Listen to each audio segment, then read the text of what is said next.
कई लोग ऐसा मानते हैं कि स्पेस में कोई आवाज नहीं होती, पर ऐसा बिल्कुल भी नहीं है।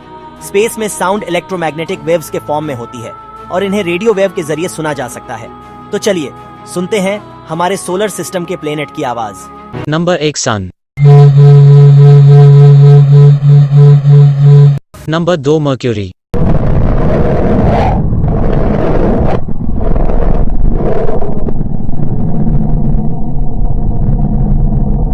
Number 3 Venus.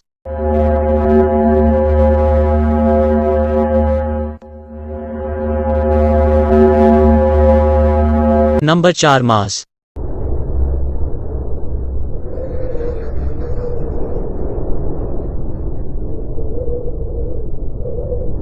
नंबर 5 अर्थ।